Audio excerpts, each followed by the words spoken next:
दोबारा जमा का इरादा हो तो वजू करे। जब आदमी अपनी औरत के साथ जायज तरीका से हम बस्तरी करे और उसका इरादा दोबारा जमा करने का हो तो नबी के मुंदरजा झेल फरमान के पेश नजर वजू करे। जब तुम में से कोई घर वाली से हम बस्तरी करे फिर दोबारा जमा करना चाहे तो इसे चाहिए कि वो वजू कर ले। एक रिवायत में है कि 2 दफा के दरमियान वजू करे, एक रिवायत में है कि नमाज की तरह वजू करे में दोबारा जमा के लिए ज्यादा निशीत तियारी चस्ती का बाउस है। गस्ल अफजल है, अगर वो दोबारा जमा करने से कबल गस्ल कर ले तो ये अफजल है।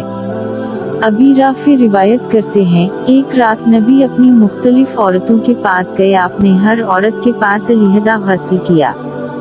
वो कहते हैं, मैंने अर्ज किया, ए अल्लाह के रसूल, आपने एक ही दफा गस्ल क्यों न कर लिया? आपने जवाब दिया, ये गस्ल ज्यादा अच्छा और ज्यादा पाकीज़ा है।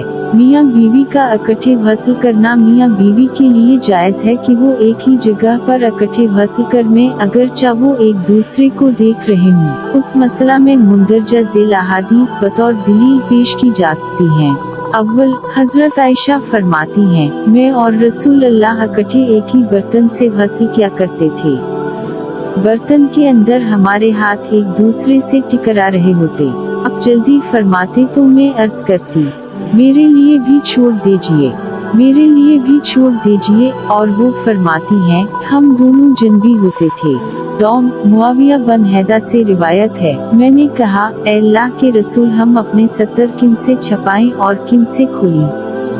आपने फरमाया, अपनी बीवी और अपनी लोंडी के अलावा अपनी शर्मगाह की हिफाजत करो। वो कहते हैं, मैंने अर्ज किया, अगर बाज लोगों के साथ हूँ, मर्द मर्दों के साथ हूँ, तो आपने फरमाया, अगर तो इसकी ताकत रखता है कि तेरी शर्मगाह को कोई न देखे तो कोई न देखे।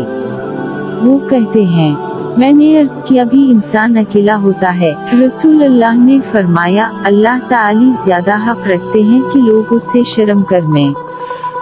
दोस्तों, आज की ये बात होगा। अगर बात अच्छी लगी हो मेरे चैनल को सब्सक्राइब करें। शुक्रिया।